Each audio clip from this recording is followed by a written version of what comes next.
Everybody listening in the Fargo-Moorhead region, welcome, welcome one and all, and to everybody that listens to us on social media. Oh, yeah. Hello, Kentucky. Hello, New York. Hello, Ohio. Hello, Nevada. Hello, everybody. Thank you for being here. Saludos en Mexico and around the world. Thank you for joining us on this show, Mexican Crossing Lines, with your host, Cindy Gomez-Schempp. And Duke Gomez-Schempp. You're listening to 88.1 FM, KPPPLP Fargo-Moorhead, where we are adding local color to your airwaves. Tonight, I will be talking to you about progressive frauds. And I call them frauds because I don't think that the things that they do, the people that they associate with, and the ideologies that they put forward are progressive. I think they're faux progressive. I think they're fake progressives. I've shown you some of the things that they've done, that they do, that they support, and it's not good, folks. It is not good. I started to investigate the folks that have to do with the story I'm going to be talking to you about these fake progressives all the way back in 2016 when I was investigating the case of Kathleen Bennett. Mm-hmm. And I learned that a lot of the people that were in the organizing of Standing Rock's protest and that did the PR for the Standing Rock protest had ties to political candidates who are now running for presidency, but who are then postulating themselves for Congress, like Tulsi Gabbard, who was in Congress that went to Standing Rock. Yep. And at the time, Alexandria Ocasio-Cortez, people that were very much involved in politics and campaigns, like the Women's March and the BDS movement, Linda Sarsour. I also showed you that Nation of Islam leader Louis Farrakhan's granddaughter, Yonazda Lonehill Wolf, was also at Standing Rock, was recently supporting Nathan Phillips and also fake hate crime creator Jussie Smollett. And I'm going to bring you updates about a lot of those things. Tonight, we'll be focusing on Bernie Sanders' announcement for his 2020 run. We will also talk about a woman named Ann Szalkowski. She was formerly with Fitzgibbon Media. And I will tell you about how I know about Ann Szalkowski and what she's connected to. And what she was connected to when I last reported on her was PR. She was doing PR after Jordan Chariton was accused of raping Carly Hammond, another reporter working with him on his new platform, Truth Against the Machine, and how he was fired from TYT by Cenk Uger. We will also talk about how all of those people were promoted or how they were also promoting Jordan Chariton in his rape accusations, including actress Madeline Kelly Merritt, which I have told you is now inserting herself into the conversation about the caravan. Activate Now's platform was used for the promotion of Jordan Chariton, as well as Ed Higgins, one of their correspondents.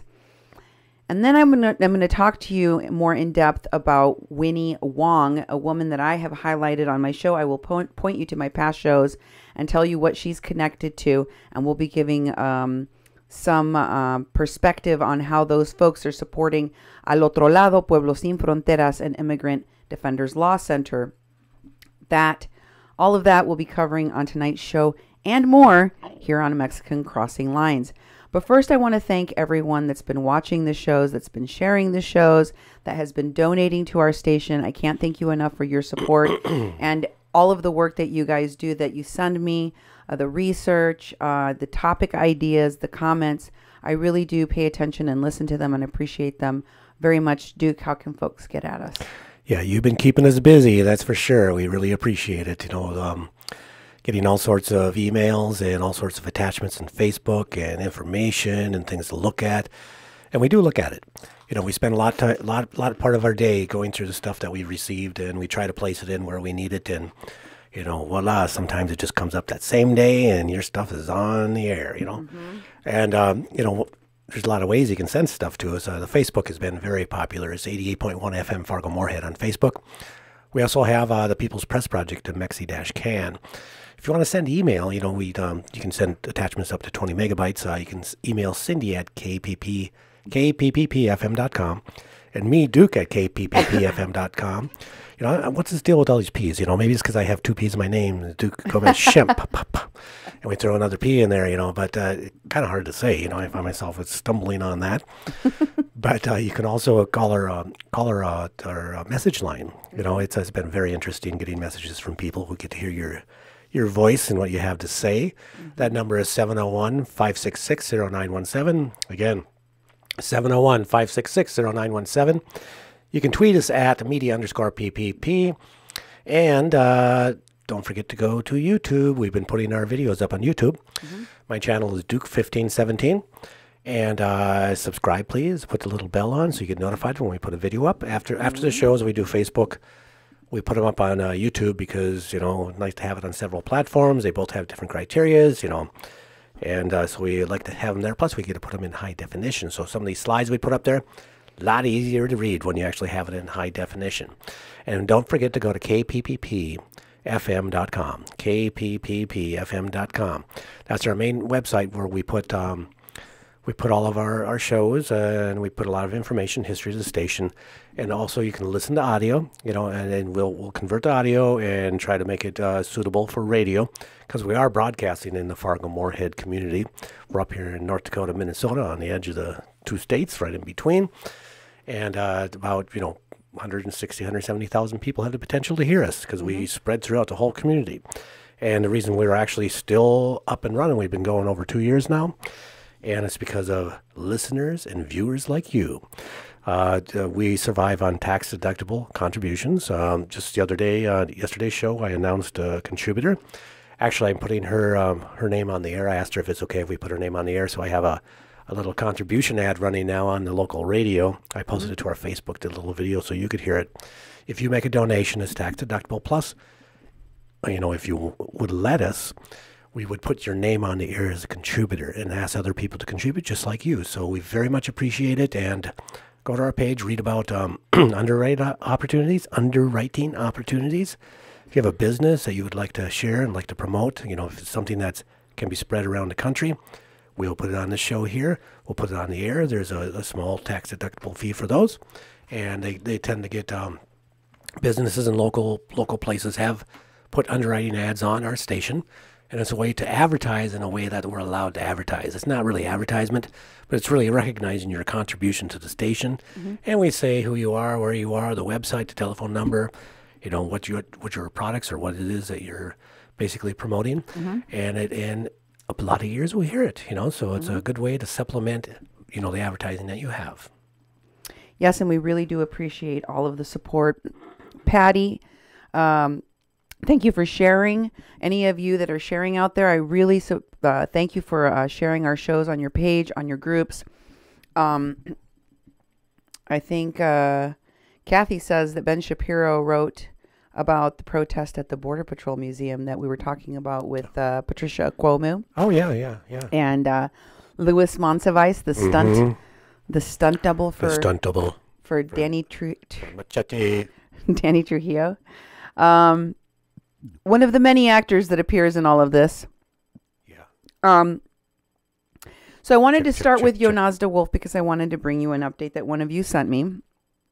I thought you might find this interesting. So Yonazda Lone Wolf Hill, who I have told you, says that she is part Lakota, the granddaughter of Louis Farrakhan. And Yonazda also shows up on a website called New Age Frauds. Oh. Yeah. And this is what they said on this website. one of the people that frequently posted on this page was LaDonna. Oh, okay. And so anyway, this is about Yonazda Hill, a.k.a. Yonazda Lone Wolf, a.k.a. Queen Yonazda, right? Yep. So this is October 3rd of 2017. You can go and check this all out for yourselves on a New Age, what is it called? New Age fraud. New Age fraud. And it says that it has that link to loveancestry.com where she talks about herself and her mom and how she's part Lakota. It's a quote from that article. I'm going to read the quote from the article first that says, the mother was an Oglala Lakota social activist, youth counselor, and motivational speaker who also was part of the American Indian movement. She worked with Muhammad Ali, the Nation of Islam, as well as the Honorable Minister Louis Farrakhan to bring closer relations between Black Americans and Native American Indian communities. Her father was the fine artist Thaddeus McCall, a Black American from Brooklyn, New York. Her father is the world-renowned Minister Louis Farrakhan of the Nation of Islam. Okay? And the person that's posting here says, there's this account on Facebook. Winnie Lakota writes, the last lone wolf died in Wyoming in 1987. And they're originally from Manderson. I know, because that's what it says according to the enrollment office information. There is no lone wolf left. They don't come from Kyle, Allen, Wombly, or Sharp's Corner. So I don't know what lone wolf that is. I am related to lone wolf on my mother's side of the family. She's talking about Yonazda. She isn't Lakota. She is originally from Kenya and was adopted by Juanita and Farrakhan. Okay. She has no ties to my tribe. Dave Archambault and another person was paid to protect her. And she was never charged during those dog attacks at Standing Rock. Her adopted auntie is Phyllis Young, one of the AIM people with the Indigenous Peoples March. Everybody following along? Okay. Oh, yeah. And it goes on. Was supposed to go to stand and dog. Okay. And her adopted auntie is Phyllis Young. ... I don't know. It's like it's a sentence that didn't get was supposed to go to Standing Rock and recruit natives to be amongst the Nation of Islam. Oh, interesting. And Afrocentrics. But when Hemlock Shalloop made that video of claiming claiming poop. I will. I'm going to clean it up for you. Claiming crap that wasn't his. Soon realized she was going to be ousted too. So she left with Hemlock Shalloop. I don't know who Hemlock Shalloop is. When he was chased out of Standing Rock. Never saw or heard of him since. And then it has a bunch of links. Again, y'all can go check this out for yourself. I am just sharing what it said. And I scroll down. Somebody else named Loud Crow puts up more information about her background, about public records on Yonazda. Also known as Jonas Leonwa McCall. Second, also known as Yo Muhammad. Third, also known as Yonazda McCall. Residence place, Illinois, Crete, Illinois. Date of birth, September 1st, 1967. And it's got more information about her addresses and past addresses. And it has a link to the family search of where it talks about that. And then there's another person that posted, called Educated Indian, who's an administrator on this page, who wrote, Yonazda, pronounced Yonajda, I'm probably doing it wrong. Yonaja. It's pronounced Yonaja? Oops, sorry, I didn't know. Okay. Whose name is in Navajo means precious jewel. Yonaja has her Native American mother to credit for setting the standards to which she would follow. This is from concerts from Eventful about Queen Yonaja, and it talks about her story. Again, this is from her perspective in this article, saying that she was highly involved in the American Indian movement, that her mother was a Oglala Lakota Sioux, etc., etc. Some of the same things that I have shared with you that she purports about herself. And then below that, it has another article about Queen Yonazda, about.com, in which talks about her musical career and how she uses hip hop and entertainment to bring awareness of the conditions of the oppressed people, yada, yada, yada. Okay, so that's what you can find on this page. I found it interesting because they're recruiting they want to recruit Native Americans for the Nation of Islam. Yeah. And her mama was working with AIM, and so there's a connect because Phyllis is AIM, and so is Chase Iron Eyes, and so Anyway, I wanted to show you this post that one of my viewers sent me about Bernie Sanders campaign. One of the people running Bernie Sanders campaign, one of the PR people that I had shared on my show before, named Winnie Wong. And in this post from November 28 of Winnie Wong's, she says, our team at the People for Bernie Sanders, and it's linked, led by Max Cotterill and Caleb Michael Files, are raising money to purchase supplies like diapers, sanitary napkins, baby wipes, and first aid kits. I think she meant to say for families at the border.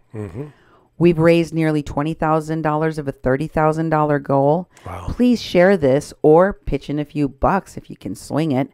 So Max, can organize van loads of volunteers to deliver the supplies. Thanks in advance for your solidarity. And then if you scroll down, there's the fundraiser, and as you can see, it's for $100,000, wow. 77,000 of which was raised by the state back in November of 2018. Wow. Look at how much money they raised. That's a lot. Keep scrolling. There's more. This is the person that's speaking here in response to this is Ann Szalkowski.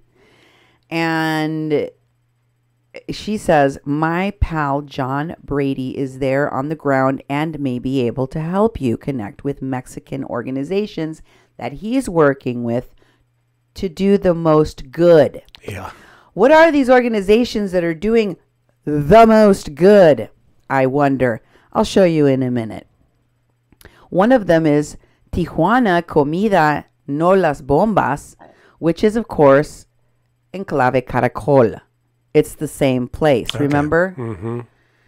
And I'm going to show you that. I didn't click on the see more because this is really, really big, and I put it in a separate one. So we'll just look at that separately. Keep going. Then Jody Lynn Jacobson says, hey, Winnie Wong, I will help disseminate for sure. You may want to coordinate with New Sanctuary Coalition. That clergy that went down there that I told you is connected to Lindisar Sewer. And it says, which is not only bringing people, New Sanctuary Coalition is not only bringing people to the border to witness and assist, but is also bringing supplies. Might be a way of combining efforts to get things there and disseminating them effectively. Just a thought. And Szalkowski responds to Jody saying, I know my friend has been working with the above org and a vegan cafe in Tijuana to distribute supplies. If you think they can help provide a rallying point or other assistance, please feel free to PM me and I'll introduce you to him. Yeah. Thanks for this. Thank you for sharing with Border Network News. Thank you, guys. I know that Oscar is so busy, he probably doesn't have time to watch my shows because my shows are kind of long. But I did talk to Oscar today, and he is appearing on my show tomorrow. Oh, yeah. So get ready for that show because it's going to be a doozy. Oh, yeah. Fasten your seatbelts. We are going to be covering, he told me today, amongst the topics, including border caravan updates and border updates for you from Tijuana.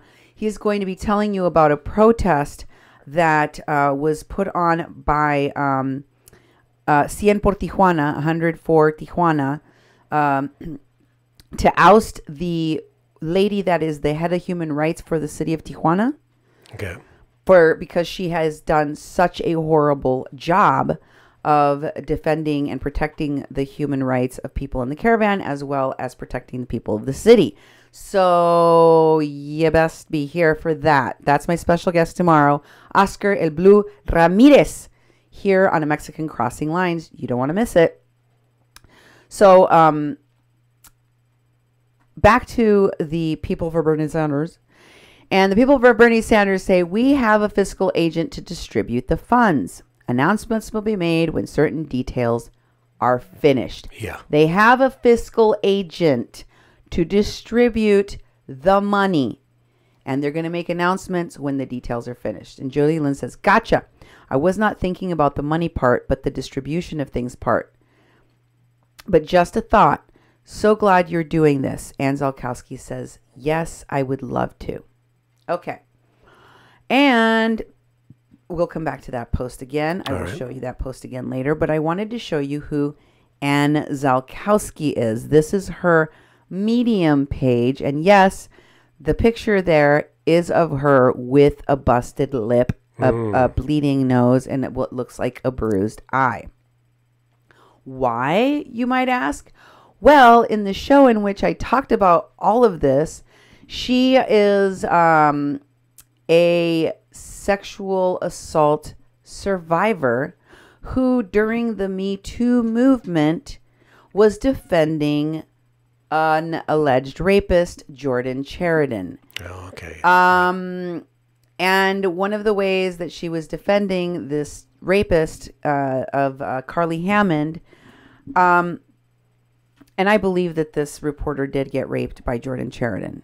The most important reason why I believe that she was raped is because both the producer of The Young Turks that worked with Jordan Chariton, Z. Cohen, and the person that was raped, Carly Hammond, verified, as did Jordan himself, that they were drinking, as did co-rapist Chelsea Lyons Kent, that they were all drinking, that they were drinking to excess in a hot tub, which if you look up the law in Michigan, it does not allow you to consent when you're intoxicated, and it's considered a sexual assault. So that's why I say, since Jordan Chariton posted an article in The Medium telling the world that a woman is about to tell you I raped her. I did not rape her. We were drinking alcohol and we were in a hot tub, but we weren't drunk. See, unfortunately, that's not a very good look. Not a good look. And also, he talked about how he was experimenting with an orgy kind of style. It was a mess. It was a crazy mess what he put in that article. He preemptively shot himself in the foot and got himself fired. And I did an entire show about the craziness behind this story. I highly recommend for you to go and see for yourself. It is called... what is it called, Nemo? Publicists for Predators. Yep.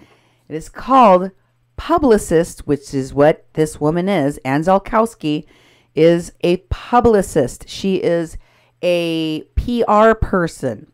And I'll tell you who she is doing PR with now. So she is connected to the People for Bernie Sanders group.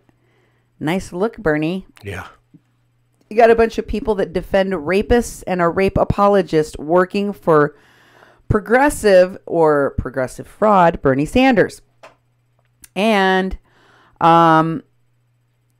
this woman was hired after Carly Hammond appeared on a live streamer's YouTube channel named Tim Black to talk about her rape. And before she could appear, Tim Black canceled the first show where she was going to appear to tell her story about being raped by Jordan Chariton because he received this threatening email from Ann Szalkowski telling Tim Black, thank you very much. Can you read this one, Duke, please? I'll save myself a little bit. One moment, please. One moment, please. You can do, you can do, you can do. Yeah, it's one of those that is really... I believe in you. It's a little bit small. I agree. Yeah, it's really hard to work with these. Well, I'll do my best. Well, it starts out just, Dear Mr. Black, thank you for reaching out and offering Jordan Chariton the chance to respond to I can't even say the word. Defamatory claims. Defamatory claims against him. We feel it's critical to note 2 defamatory articles on Huffington Post were removed within 24 hours, complete with acknowledgement for the HuffPo team that fact-checking was insufficient to allow the articles to stay up, a decision many would feel legally prudent. I remember this. Mm-hmm. We were all hyped up that she was going to be on. And most importantly, there exists ample evidence that the claims against Mr. Chariton have been falsified, as well as evidence that claims are part of an organized campaign to blackmail the Young Turks. The Young Turks being blackmailed? Yeah, really, by Chariton, and destroy Mr. Chariton's career. And he blacked out the name of the person that sent him this, which is Ann Szalkowski. Yeah. But you see there it says Vox Veritas, right? Yes.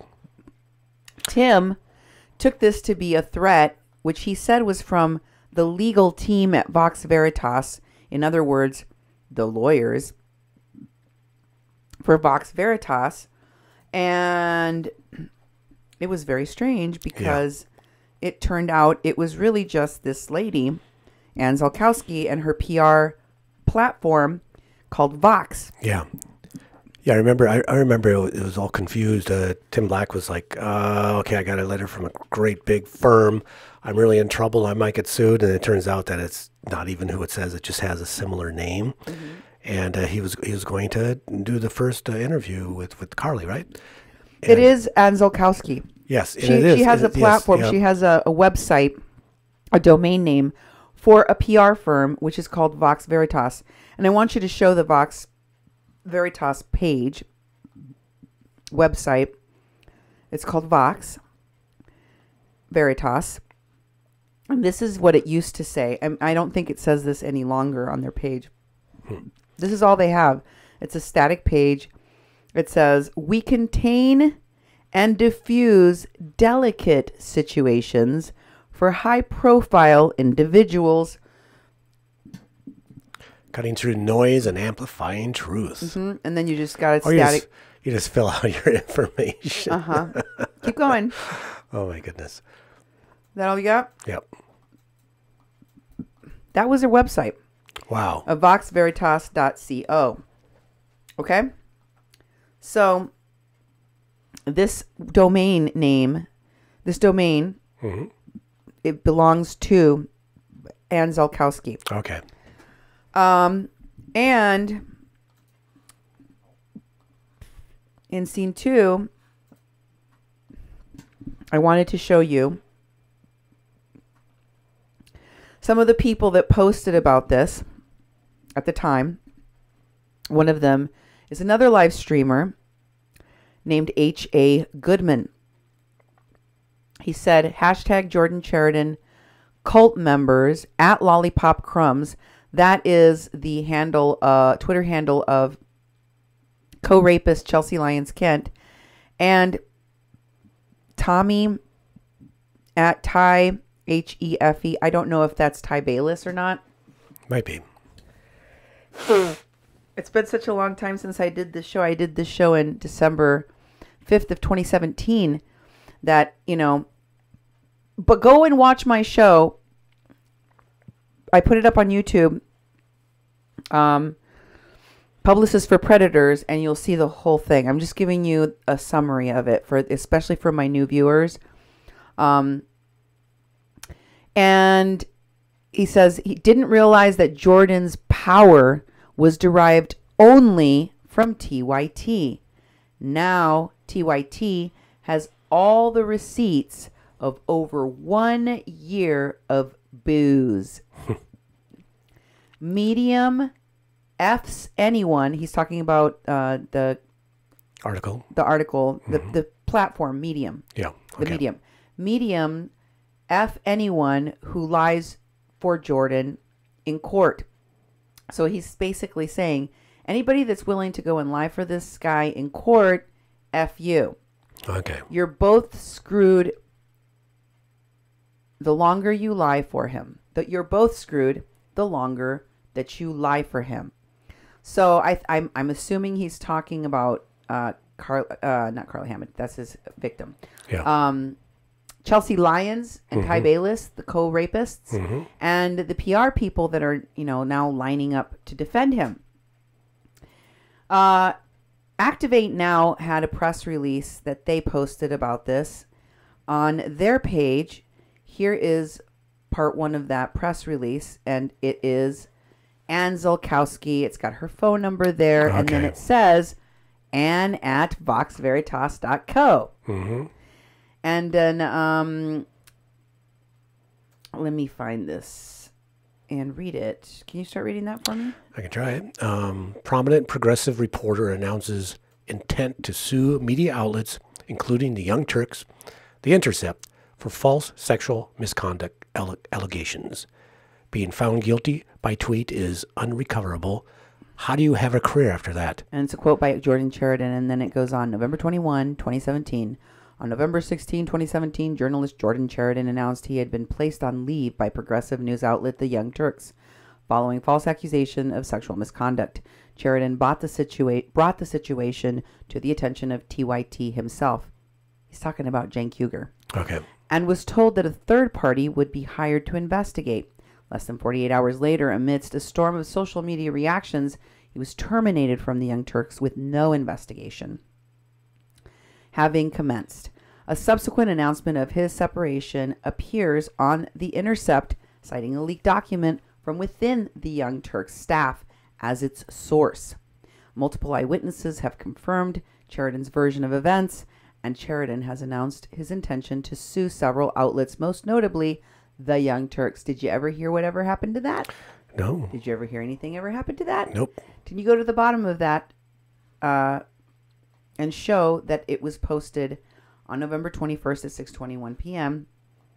from the page founded by actress Madeline Kelly Merritt of the LA Divest Movement. The same Madeline Kelly Merritt I show you is friends with actress Maya Rose, the same Madeline Kelly Merritt that was running for office in California, the same Madeline Kelly Merritt that works with Frances Fisher, the actress, and the same Madeline Kelly Merritt that is friends with the woman Stefania Rebelon that recently went to the Barretal shelter and was raising money for a school for the children. Okay. Remember that? Oh, yeah. Same person?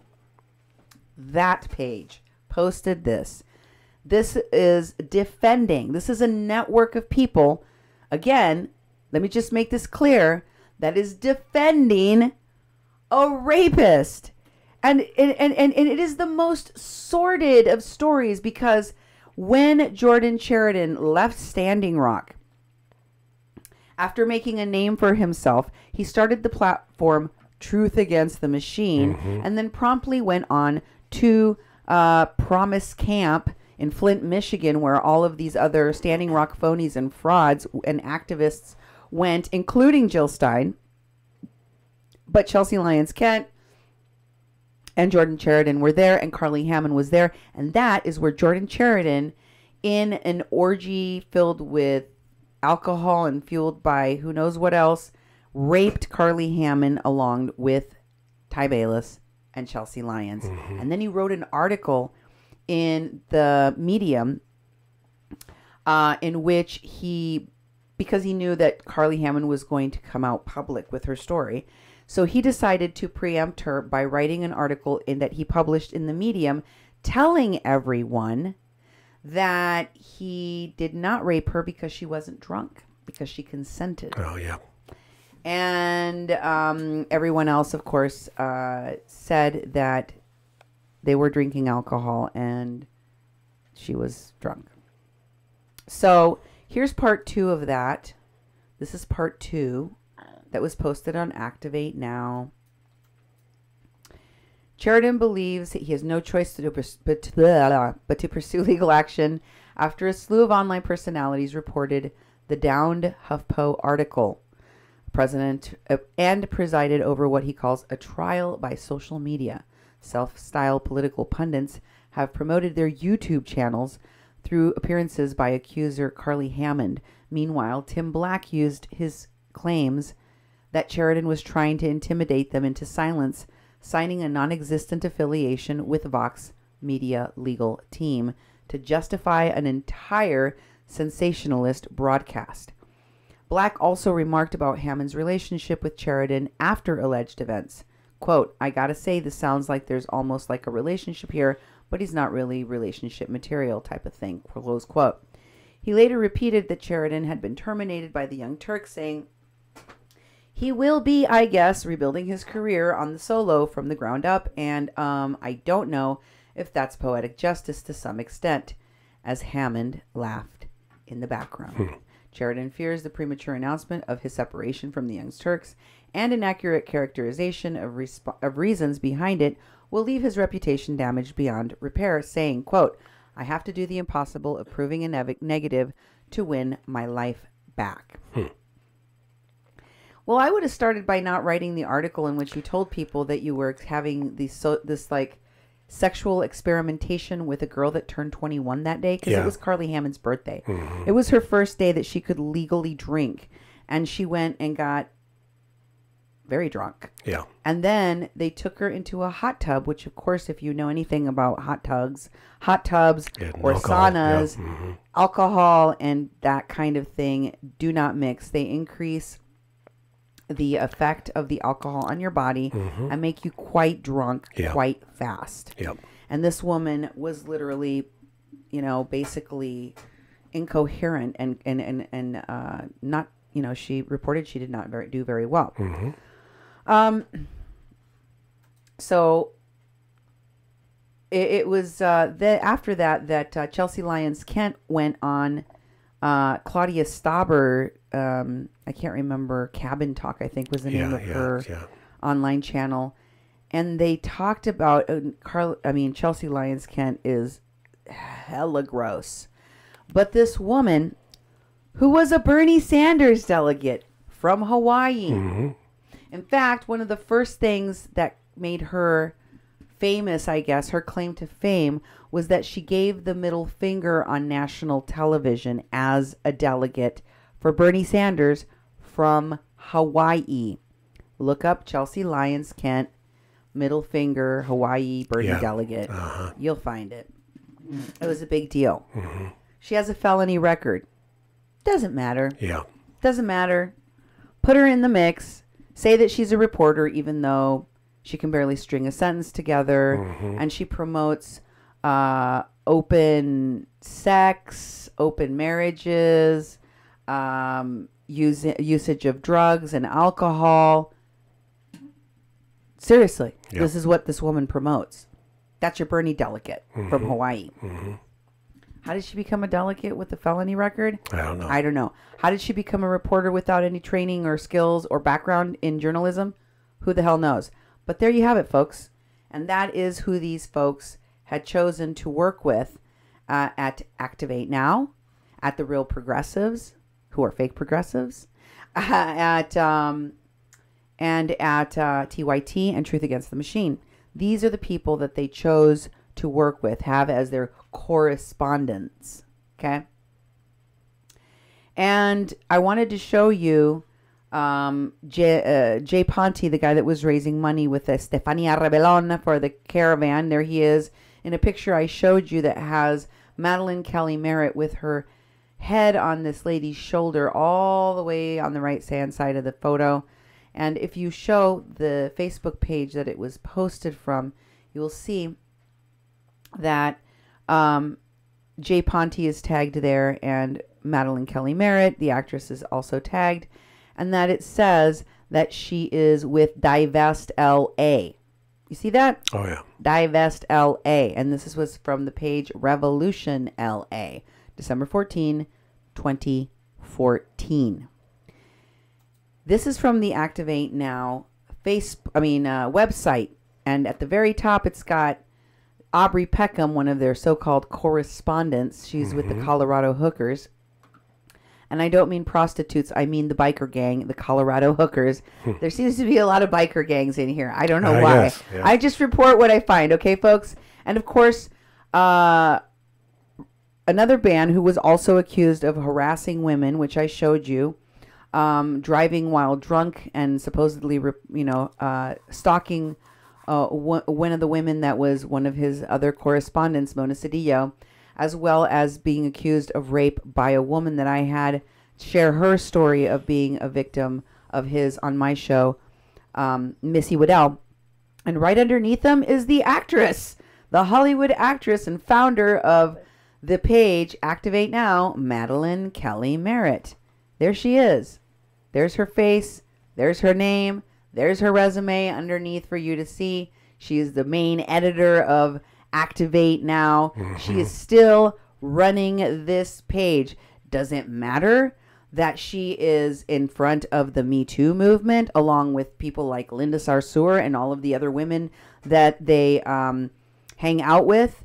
Does it matter that they have stalkers that attack and harass women, correspondents whose sons kidnapped and violently raped a woman and held her hostage for a week, like in the case of Mike Fassig's son. And Mike Fassig, a correspondent for Activate Now, working with Madeline Kelly Merritt and Ned Higgins, was involved in covering up the heinous crime of the kidnapping and the violent rape, as was Ed Higgins and Aubrey Peckham. All of them worked together to cover up a crime for which this correspondent, Mike Fassig's son, is now serving a term of, I think, 6 to 9 years in prison.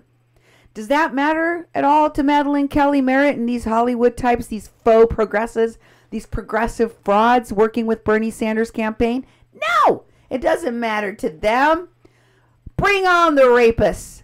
We can have them as part of these circles that we support, that we uplift. You only have to be a progressive in name only. You only have to be #MeToo in name only.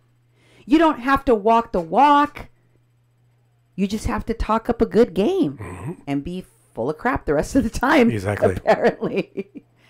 Because that's not the only sex scandal associated with these people. I'm showing you the other one. I'm showing you another one. There was, of course, also the one with Ed Higgins. And here's another one with Jordan Chariton. And they don't mind using their platform, Activate Now. They don't mind using the platform of TYT. They didn't mind using Truth Against the Machine. They don't mind using these platforms to promote protection of rapists. And let me show you how gross these people are. And Szalkowski and all of these progressive frauds that tell you, oh, they care about the caravan and they have to protect refugees and they have to bring these people here, even if it's illegal, even if they're doing it with violent leftist groups like BAM and Antifa. But they really care about these brown people. This is the kind of thing that they say when they're defending rapists. This is from @AndToAffinity. This is her Twitter account, Ann Szalkowski, the woman that's coordinating with Winnie Wong in that post about the caravan. This is her account. And she's saying, Lying about rape harms real rape victims. Read about Emmett Till. Huh. I remember this. It's so gross. Because if you don't know who Emmett Till was, he was a child, a black child that was murdered because a white lady lied and said that he whistled at her. And her then husband and his brother murdered that child. And this disgusting woman, Ann Szalkowski of Vox Veritas, is comparing, as if it could even be possible to compare an innocent child who was martyred, who was murdered, who was lynched, literally murdered, lynched, okay? Disfigured, deformed. It was a horrible, horrible hate crime. She's comparing that martyr, that black child, a black child, to Jordan Chariton. That's how these disgusting people roll, folks. That's why I call them progressive frauds. Yeah. Because they are progressive in name only. Who? Defending the Me Too movement, defending women's rights, defending Linda Sarsour's Women's March and all the things. Who would do this? Why? Ann Szalkowski and Winnie Wong. These are the people that would defend these kinds of things, these kinds of people, and work together regardless of what kind of horrors are in the background. Don't worry about that. Nothing to see here, folks. So I wanted to share with you the Reddit thread in which people were discussing this. Can you start reading that? I can try. It's another one of those sideways ones. What's it called? Reddit Jordan retweets Szalkowski. Okay, I have it up. I can read it for you. So this is from this Reddit thread has the link to the tweet I just showed you. Okay, where Ann Szalkowski compared Jordan Chariton to Emmett Till. Mm-hmm. By the way, Mr. Classy himself, Jordan Chariton, the rapist of Carly Hammond, retweeted that disgusting Emmett Till tweet. 2 times he retweeted it. 2 times that progressive fraud, Jordan Chariton of Truth Against the Machine, now defunct dead organization, after the scandal of his rape came out, and former employee of Cenk Uger, another progressive fraud, who started Justice Democrats, who's, okay, the woman that continues to this day, up until this very moment, working with Jordan Chariton, is a writer for Justice Democrats, who helped get people like Ilhan Omar and Rashida Tlaib and Alexandria Ocasio-Cortez elected for Congress. And Jen Dyes also is a rape apologist that defended Jordan Chariton when his departure from TYT and Truth Against the Machine occurred.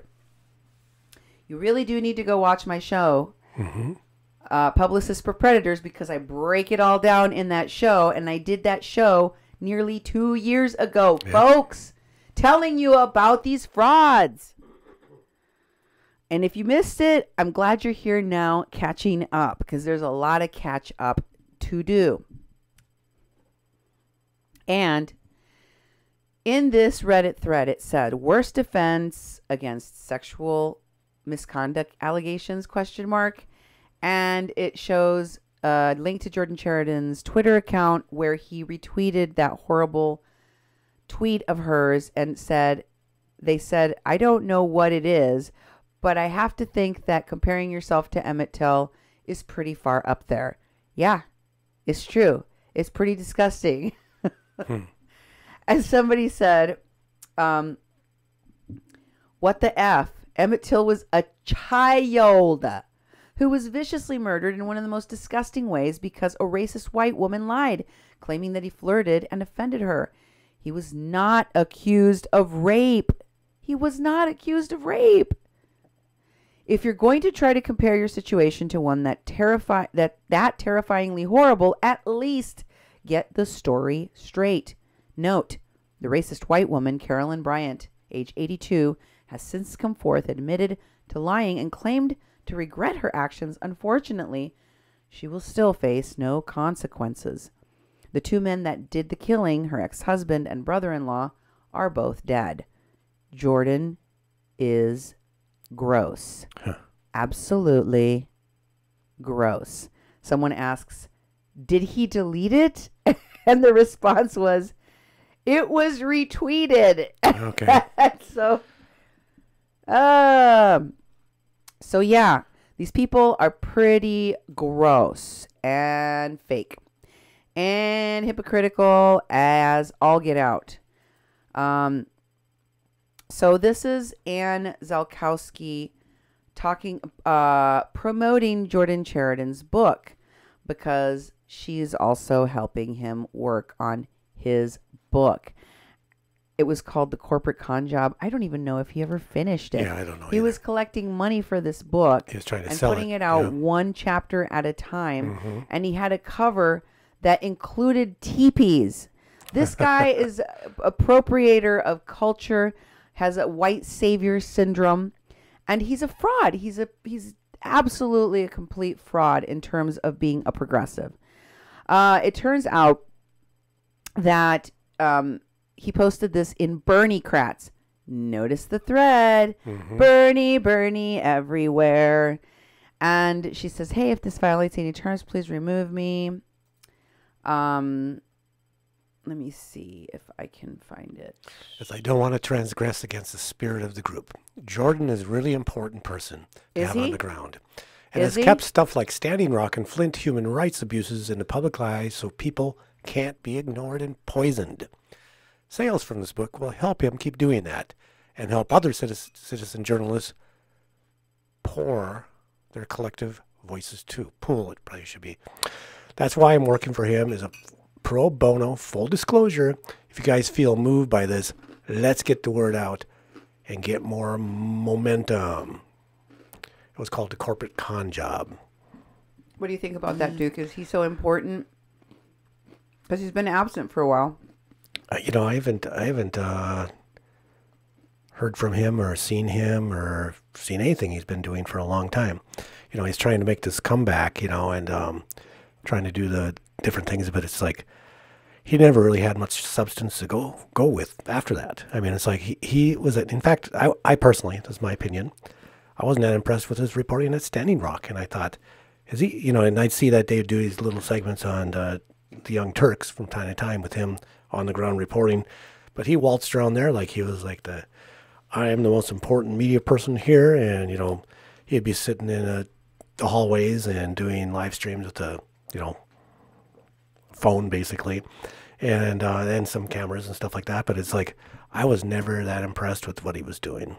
And people like this progressive fraud person, PR person, Ann Szalkowski, promoted him as such, as this progressive reporter that we can't lose him.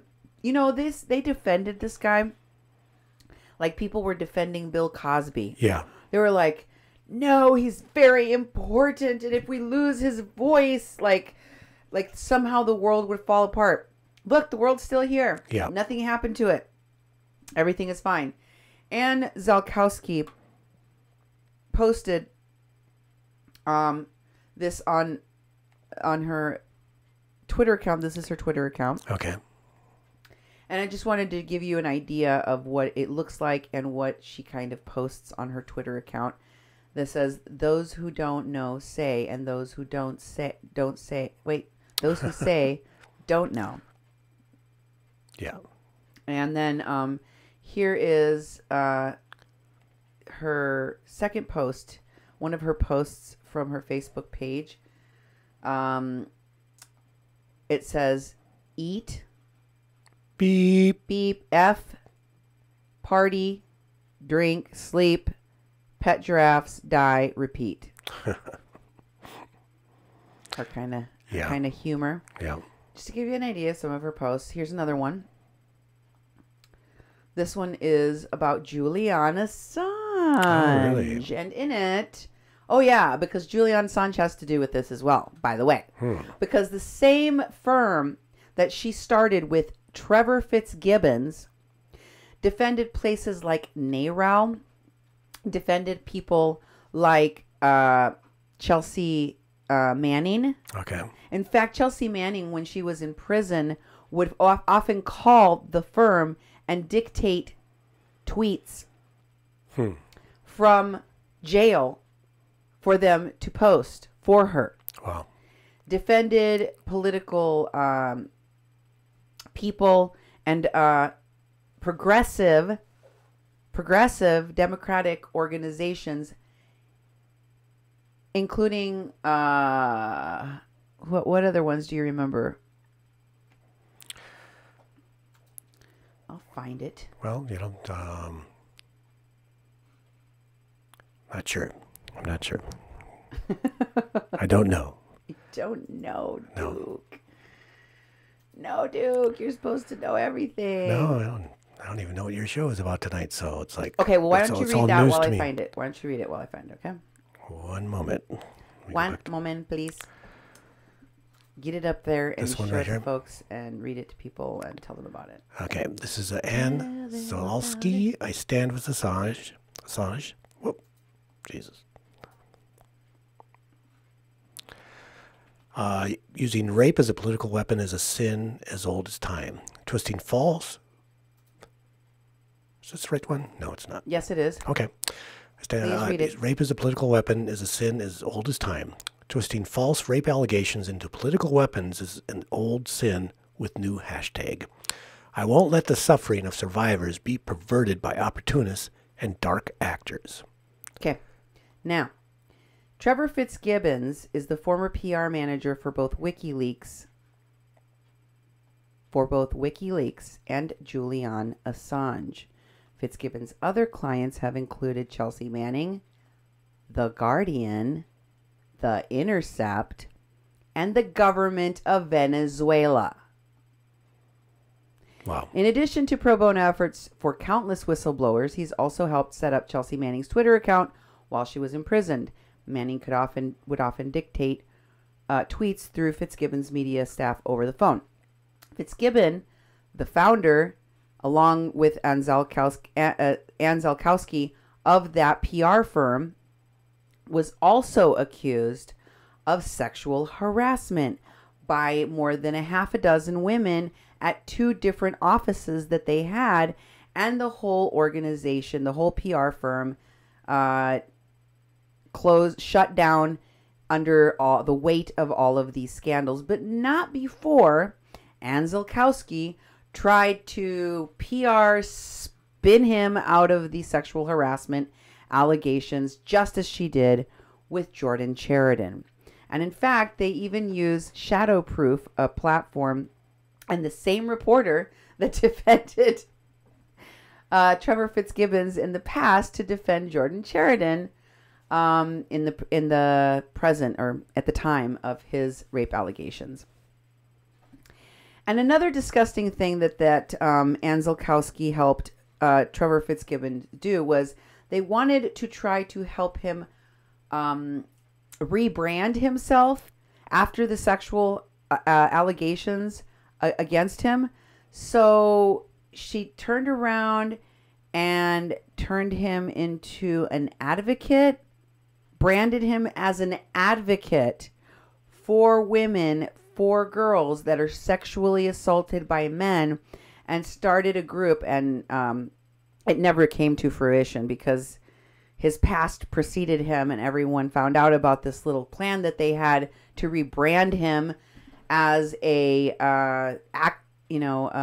advocate for sexual assault survivors. And people went, not happening. You're disgusting, Anne Szalkowski, Trevor Fitzgibbons. And it just all caved in before it even got started. But they tried.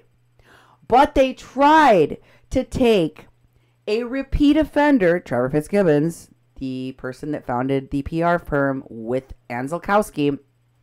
They tried to rebrand a sexual predator as somebody that's an advocate for victims. Do you see what they do? Mm-hmm. You see what they do, these publicists for predators? Yeah. And And there's so much more that I went through in great detail in that show that I did a year ago. You really should go check it out. Publicist for Predators. I highly recommend it. It's on YouTube. Because I just don't want to redo. I don't want to. What's it called? Rehash it. Redo No, it. I don't want to. Duplicate. Yes. The wheel. Yep. Reinvent it. I don't want to reinvent the wheel. The wheel was already invented, and I have it on my page. So y'all need to just go check it out. But yeah, that is the kind of thing that these people do. Winnie Wong, Desiree Kane, these PR people, they're all PR people working together. Winnie Wong, Simon McDonald, Desiree Kane, Ann Szalkowski. Who else? Do you remember any more of these folks? Those are the ones I can remember off the top of my head, but I've been following them and what they do, and they work on these political campaigns. I'm going to show you that next. So here's her talking about. Did you read that already? Yes. Let's go to the tweet. Julian Assange tweeted about journalist Jordan Chariton of the Young Turks.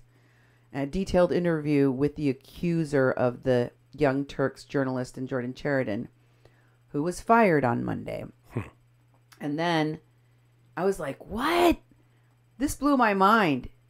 Do you realize that Ann Szalkowski probably reached out to Julian Assange and said, you have a bajillion followers, Julian. You need to tweet about Jordan so people will think that he is a progressive hero reporter. Mm-hmm. And he did it. Yeah. Because I can't imagine that Julian Assange knows Jordan Chariton from a hole in the ground. Yeah, exactly. I can't imagine it. But they got PR people, so so he tweeted about it, and he tweeted Jordan Chariton's article. He tweeted Jordan Chariton's version of events. Wow. Yeah. That's what Julian Assange did. And in an article, which is on the other show, Publicist for Predators, that was talking about WikiLeaks, they made it sound like Jordan Chariton is just the latest of progressive WikiLeaks aficionados, people that follow WikiLeaks, people that defend WikiLeaks, people that work with in the style of WikiLeaks, these progressive heroes that are being systematically attacked with claims like this one against Jordan Chariton, as to make him look like he's being victimized because he's a reporter that somehow is connected by his support and knowledge of who Julian Assange is and WikiLeaks. I don't know. That's what they tried to do. You can see it in my other show. It was pretty gross. And then, of course, there was his lawyer, Bill Moran, who I was expecting was going to sue me when Cassandra Fairbanks, both of whom, Moran and Fairbanks, work at Sputnik, or did work at Sputnik. Moran was one of the editors over at Sputnik. That's the Russian publication. Yeah, that's been asked to file as a foreign agent in this country. Yeah, that one. That one. Yeah. So Bill Moran posted that, for those wondering why I am representing at Jordan Chariton, and this was with regard to the rape allegations against him, he says he was falsely accused and he is innocent. Here's how I know. Hashtag stand with Jordan Chariton. And he made the author of the article wrongly accused, of the Medium article, and I think a HuffPo article, Mr. Chockless, that used to work for Truth Against the Machine. He put him on the list of people that he was going to sue. Oh, yeah. I don't know how any of those suits shook out. Mr. Moran is a quite new and young lawyer who has in the past represented Cassandra Fairbanks, also formerly at Sputnik and also at Bigley. And where else did she write for? The Gateway Pundit, etc. who threatened to sue me. That was the lady that threatened to sue me, the cam girl. Former Bernie. She was a Bernie delegate too. Oh, okay. And then she turned into a Trump supporter. That's right. But anyway, I found it very interesting that Jordan Chariton had this guy as his lawyer defending him when this all went down.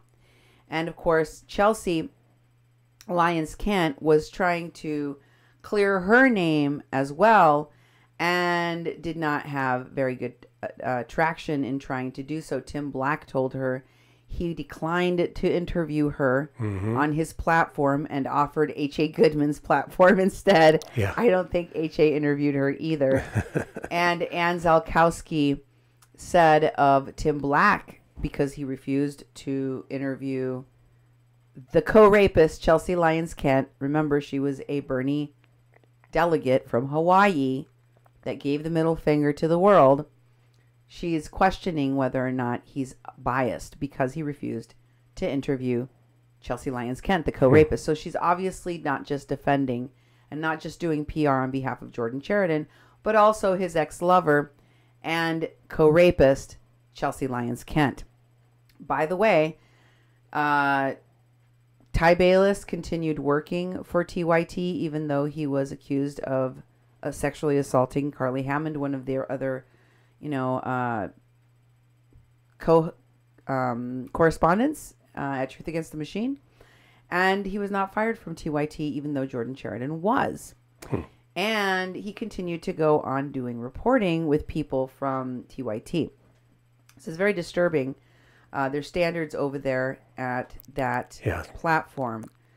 But again, I don't expect much from them, as they did not help one iota in the Kathleen Bennett case, and did everything in their power, Chelsea Lyons included, to try to silence the reporting that we were doing and even get people to think that maybe there was something wrong with our reporting. Chelsea Lyons Kent texted with a woman that I featured on my show that was also from Hawaii, who was financially supporting a lot of the nonsense that happened out here with the protest against the Dakota Access Pipeline, named Sarah Lopez. And here are the messages that she posted on Facebook about the incident having to do with Chelsea Lyons Kent. She says, throwing shade at Chelsea Lyons Kent, pay attention to everyone in Flint. Chelsea was in Flint. Stay vigilant. This goes for women reporting. That's Chelsea Lyons Kent. 2. And she said, she's talking about Evan Duke III. Okay. The founder of the page Asylum Seeker Caravan Support Network. The Antifa guy that I've showed you in all these articles, the one that's at the camp in Texas, in Mission, Texas right now. She says, Evan is one sad soul. He blocked me a while ago. She goes on. From months ago, then I was blocked. Many individuals surrounding him are the same. Men and women. You know why she's talking about Evan Duke and Chelsea Lyons Kent? Because they were roommates. They lived together in Seattle, Washington. Okay. Remember that? Yeah, I do. When she went up there to live with him? That's how close they were.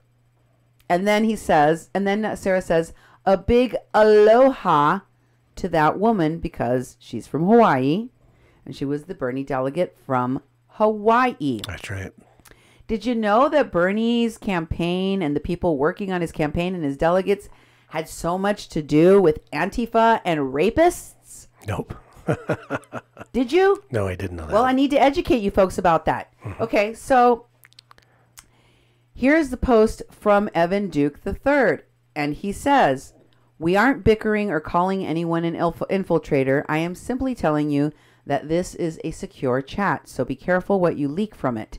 Everyone here is vetted from an original member. It's called security culture. We have all gone through it at camp. Oh, yeah. He is a moron about security culture. And here it is on your screen. They are a circus. Like, they are literally a circus, these people. They throw each other under the bus, one after the other. But it doesn't matter to the organizers. It doesn't matter to these political figures. They continue to work with them, even as they find out they have criminal histories, as they find out that they're rapists. It doesn't matter if they raped children. It doesn't matter if they raped women. It doesn't matter if they trafficked people. It doesn't matter to them because they're progressive. Because they registered as Democrats because they said they were liberals, and that's all that matters. And if they say the right words out of their mouth hole, that's fine for them. Doesn't matter if they do the right things.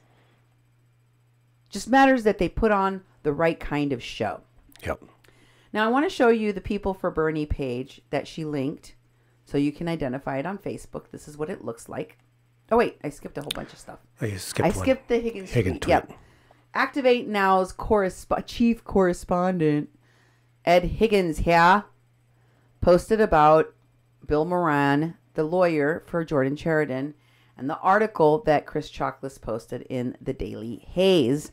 That's Miko Hayes' publication, friend to Ed Higgins. And he says, okay, Bill, I was going to back you up. Jordan is an idiot for the way he handled the situation, but he's not a rapist. Yeah. So Madeline Kelly Merritt's chief correspondent, rape apologist. All of these Hollywood people that were connected to the Me Too movement, the ones that were out there with the pink pussy hats yelling the loudest, are hypocrites. Mm-hmm. Because they run with all these rapists and they protect them and they hide them. And look what he said. What else he said? At the Daily Haze is a respectable journalist outlet and did not need your bowl. Full disclosure. I've drank alcohol with Miko Hayes and love him long time. Yeah, we did a whole video about that. I showed a clip of the video of him drinking with Miko. Yeah. Miko and him drank a lot. They're alcoholics. They're drunk drivers. They're sexual harassers. They are stalkers. They are dangerous. But that's fine. That's fine. They work with Bernie. It's cool. And here is the announcement from that page, the People for Bernie page. Well, let's go for the People for Bernie page. If you go on Facebook, you'll find the People for Bernie page that Winnie Wong linked to. And today, of course, we see that there was a Bernie 2020 announcement from this page. Okay. Here's the Bernie's 2020 announcement. Bernie 2020. It says, breaking news, Bernie Sanders is running for president of the United States. Oh, boy. Donate. Yep. Send some money. Mm-hmm. And also, can I get your commentary on what you think of Bernie announcing? I mean, I thought that he was a really interesting, exciting candidate when he first came out. But the more I found out about him and Jill Stein and all of the other faux progressives running and what they were doing, I became disenchanted. I became disheartened. I became disgusted. Now I don't think he has a shot in the dark. What's your thoughts? Well, I don't think he has a shot in the dark either. I think that when he first came out, it was at the time we were like looking for something, looking for something that would be better than what we had, coming to the end of Obama and Hillary, and all that sort of stuff. But it's like, the more we've seen what the progressive movement is all about, the less interested I am in with someone like Bernie, because he just talks his talk all the time. He says these things that sound like, oh, wouldn't that be cool? Wouldn't it be cool if all that stuff changed? I mean, I don't know how he'd ever do it. He's been in Congress for a long time. What has he accomplished there? He's probably accomplished a few things, but becoming president isn't gonna, not gonna have this immaculate power unless he was gonna run it like Trump is, And it's like, I'm disgusted with what progressive means. I used to believe in that. I used to think that, wow, I'd like to be progressive, or I am progressive. Oh, I am liberal. And it's like, based on what? What is it exactly that we're comparing it to? So I want to get away from that sort of stuff. I don't want to be pigeonholed into anything either. Me neither. I go vote. I really don't like the when you have to go vote and vote your party. And when you're choosing your candidates in the state. You know, it's like, I'd rather not. I'd rather just vote in elections and vote for who I want to represent me and forget about this two-party system. And I think it's something that pits us against each other, and it gets in the way of the real issues and getting anything done in this country. We also have to do more research on these people. Yes. We got to know, and you have to understand what a giant circle jerk all of this is. Do you really think Bernie Sanders doesn't know the people he's working with?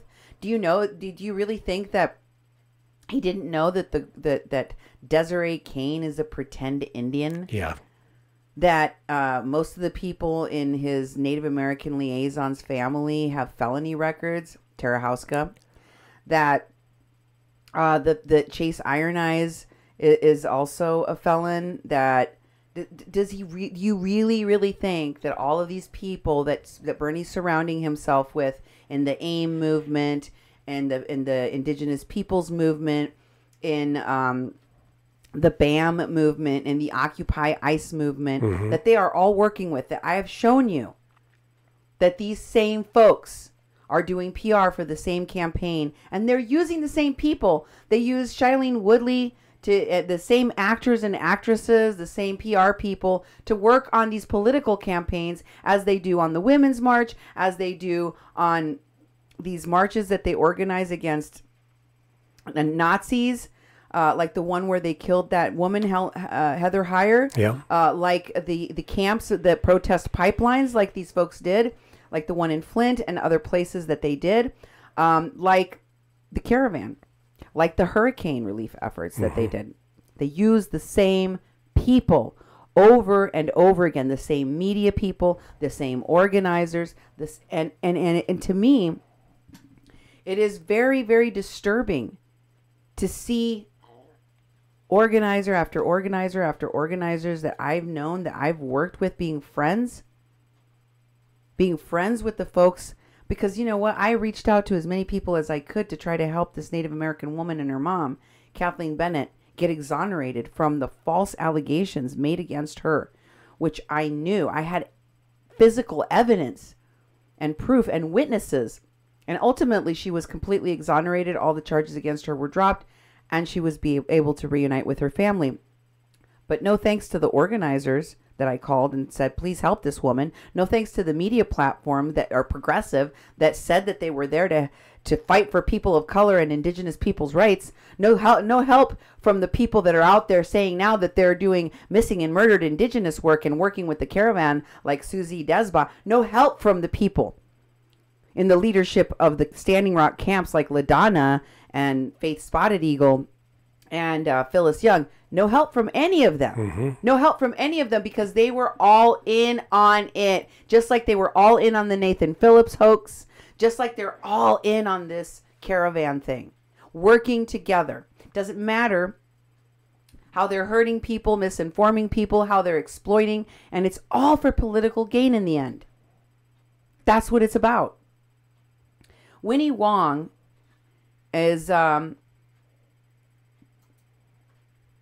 organizer with many other organizers, and she posted about how this was back in November, when shortly after the post that she did collecting money for the caravan, she said if the senator decides to run, he'll have an army, and she's not kidding, folks, of the best organizers who will help him cross the finish line, and then we will go on to transform this country. And look who she tags. Look who's tagged at the bottom. Michelle Eileen, one of the people that was going to Tijuana, the girlfriend of Jeremy White, the guy that said that a little girl that had been tear gassed at the border from the caravan's first attempt to cross into the United States illegally, had died, which was not true. And Linda Sarsour. Wow. Linda Sarsour is one of the army. She's part of the army, right? Yep. But she's not the only one. Here is a Winnie Wong post defending Linda Sarsour and Tamika Mallory and Bob Bland and Carmen Perez, all of the women that were in that tablet article that I shared with you, that are being called out for being anti-Semitic. Oh, okay. Like Ilhan Omar is now being called out for being anti-Semitic. Tamika Mallory and Linda Sarsour have both praised Louis Farrakhan. They love them some Nation of Islam. Mm-hmm. And Winnie Wong is defending them all the way. She says, it's been weeks of me watching folks come for Tamika and Linda and Bob and Carmen. And I have a message for folks. You will fail because it is written. Also, do not try me. You know what that's been like when you've tried. Yeah. Sounds like a threat. Mm-hmm. Who's tagged in that? We've got Rosalie saying the New Jersey's Women March is disassociating from the national and not just them. Proof to me there's a lot of women who would rather self-righteously pigeonhole Linda Sarsour and not even bother to fully see Tamika Mallory. And some other woman says New Jersey chapter was initially created in a breakout session I ran at the convention in Detroit, just saying. Carmen Perez says, we love you, Winnie Wong. They're all friends with her. You see that their names are tagged into the post. She doesn't just know all of the women in the tablet article that I told you. Outlines how these women are anti-Semitic and close to the radical group, the hate group, the Nation of Islam. Mm-hmm. But she's friends with them. And there's plenty of pictures in her Facebook page that shows that they work together. Winnie Wong also posted, in defense of Linda Sarsour, this cartoon of a Klansman by Eli Valley, saying, I have a little crush on Eli Valley. And the Klansman is saying, Linda Sarsour must denounce Farrakhan. So what she is saying is that Trump supporters and people on the right or Republicans who are pointing out, but it's not just Republicans that are pointing out that, because, hello, I was one of those progressives that was pigeonholed into, and I'm now being called a Trump supporter and a somebody that's on the right. I don't know why people need to pigeonhole me just because I'm pointing out the obvious, just because I'm reporting on the news. But that seems to be how people like to do things. But I will say that what they're saying with this cartoon is essentially that anyone that points out that the things that Linda Sarsour and her family members and her brothers, for example, who went to jail in Israel for funneling money to a terrorist group called Hamas. I showed that all to you on my show, Desert Storm. I will share these shows in the comments of this show so that you can go watch the research I did, the detailed research I did about Chase Iron Eyes and Tara Houska, both of whom are connected to Bernie's campaign, going to Israel, and two of their lawyers for that organization that Linda Sarsour is with getting detained and deported and permanently banned from Israel. Just like the Otro Lado lawyers got deported from Mexico. They tend to go to countries and get called out and kicked out. And then they like to pretend that they're the victims and go on Democracy Now! And go, oh, they're attacking us because we're human rights and because we're progressive. No, it's because you're criming. It's because you're criming. And here is a pigeonholed progressive calling you out. You're trying to say everybody on the right is a Klansman. Anybody that calls out Ilhan Omar is a racist. Anybody that calls out the anti-Semitism of Tamika Mallory, of Farrakhan, of Linda Sarsour is a racist, is basically a Klansman. Do I look like a Klansman to you? Nope. I'm calling you out because it is anti-Semitic and you are wrong. It's wrong. And Winnie Wong also loves her some Linda. They aren't just connected on Facebook. They are almost connected at the hip. If you go on their page, they literally have dozens and dozens of pictures. They work hand in hand, you know, and this one is a post about women disobeying the extended trailer. She's making a joke. She posted this on Valentine's Day, by the way. Okay. And here's what she said. Look at the comment or the post along with this. She says, "Happy Galentine's Day to my activism ride or die, Linda Sarsour." See? Yep. They're not just gal pals. That's her ride or die. I pray that our moms don't have a total freak out when they see our buddy movie, providing that behind the scenes look at how we execute our excellent political capers. Okay? Now, I'm going to show you. Here's another one with Linda Sarsour. They're just eating. And she posts, whoever, a wholesale photo of me and Linda, a wholesome photo of me and Linda. What do you think we're doing? Right? Here's another one in which Linda appears with Winnie Wong and Ilhan Omar, the woman of the hour. I showed you in a video on my last show that there was a protest at which Antifa showed up and smashed the windshield of one of the Trump supporters that went there that was against Ilhan Omar. And if you move it to the comments, you'll see Mohammed El Nakib. Mohammed El Nakib, the guy that works for Rapid Response Network that Gavin Newsom just gave $25 million to.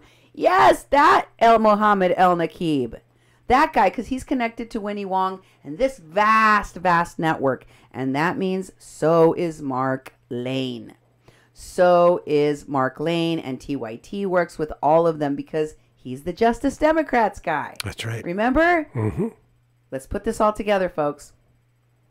Here is Winnie and Bob Land, the other woman from the tablet article associated with the Women's March. And here is Winnie with Linda, with Susan Sarandon. And it looks like they're a Burning Man or something. Yeah. There's some weird picture where she's holding a hawk or something. Yeah. Thing on his hat. And Linda Sarsour comments on this saying that you are literally my favorite troll ever. Even better than this crazy Islamophobe who thought he was trolling me by sending me this jihad life. And then she posted one with her and Tamika. They hang out too. Her and Tamika and Linda Sarsour are literally, as we say in Spanish, uña y mugre, the nail and the dirt of the nail. That's how close they are. They're like that all the time. And guess who else she hangs out with? Winnie. Alyssa Milano. Oh my goodness, yeah. Of course. Alyssa Milano. And this is from, Alyssa Milano is the Me Too movement. Me Too movement. But Winnie Wong doesn't have any trouble working with Ann Szalkowski, the rape apologist PR person for Jordan Chariton and other people that have been accused of sexual assault and rape, right? Right. That's why I tell you these people are progressive frauds. They're hypocrites. And you can see that that's from her Facebook page. Okay, so next I want to show you that she works with Bernie. The guy that's in that other picture that you just saw with Alyssa Milano is in the background there. Okay. Behind Bernie Sanders. She gets up close to Bernie Sanders. She probably gets to hang out with him quite a bit. You remember that the Minority Humanitarian Foundation guy, Mark Lane, said he was working on Bernie's campaign.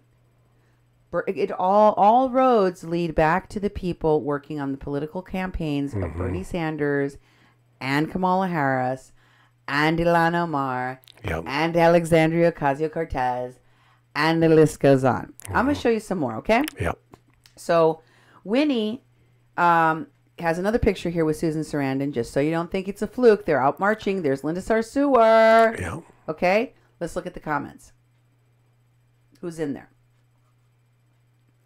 We got Bob Bland, Linda Sarsour, okay? Women's March people. Next, I want to show you Kamala Harris with Winnie Wong. They just hanging out with Winnie. And here's a picture of her with Kristen Gillibrand, another presidential candidate. Remember, Madeline Kelly Merritt, Activate Now, and Evan Duke, all of whom were part of the, Standing Rock veterans rollout when Wesley Clark Jr. came to camp, were in Veterans Respond, the organization that Tulsi Gabbard was with. The organization and group that they provided security for Tulsi Gabbard, Standing Rock. Right? She's a presidential candidate now, too. And you've got Winnie and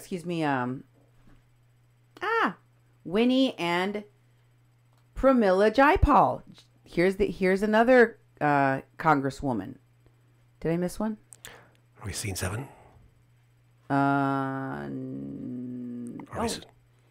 No, because we already did Kristen Gillibrand. We're on scene 8. Scene 8, I'm sorry.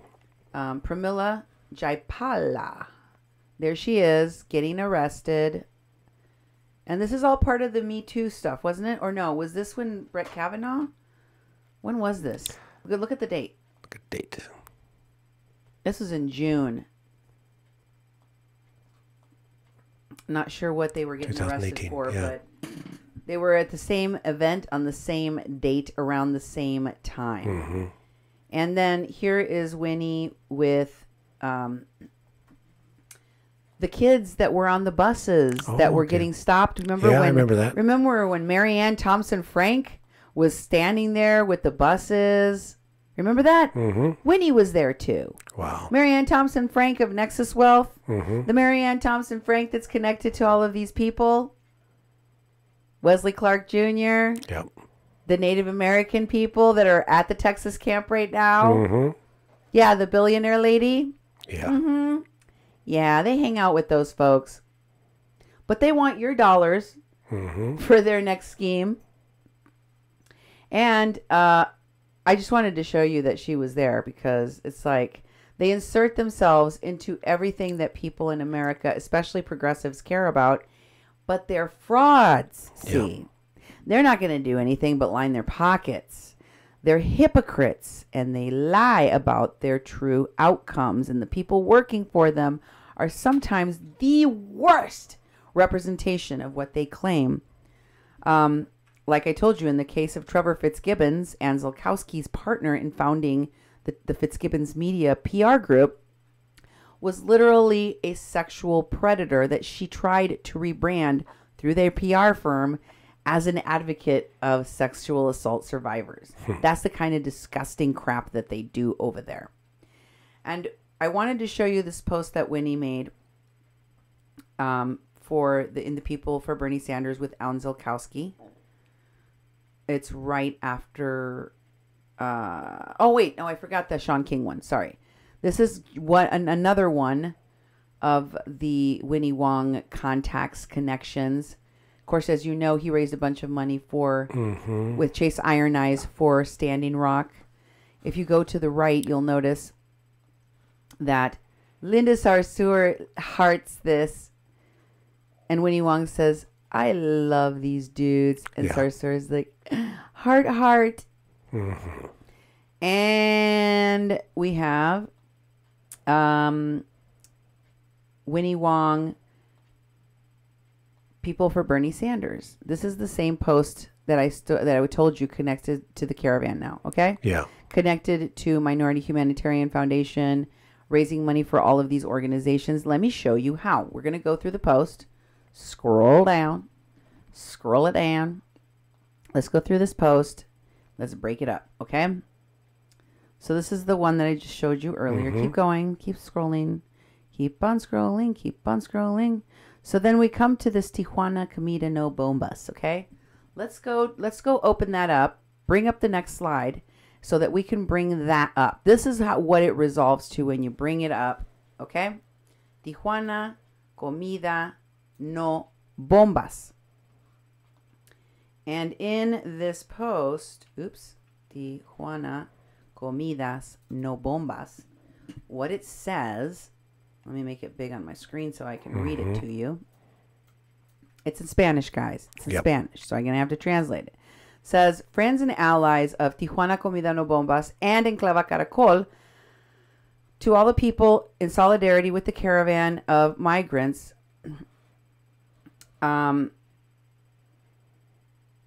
let's see, they have it in Spanish and in English.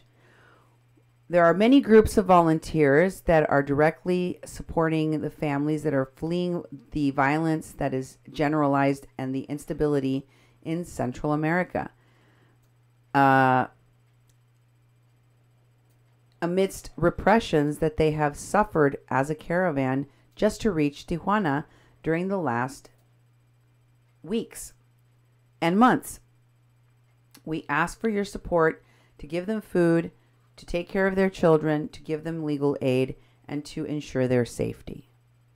And they ask for materials. They needed a kitchen at the time, clothes, logistics, volunteers.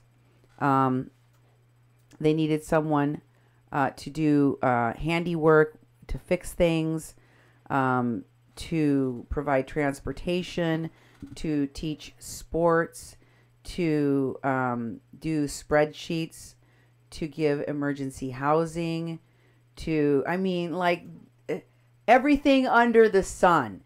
And then they have some places you can donate to on this thing. If you scroll down a little bit more past that part, keep scrolling, you'll notice there's some blue. There they are.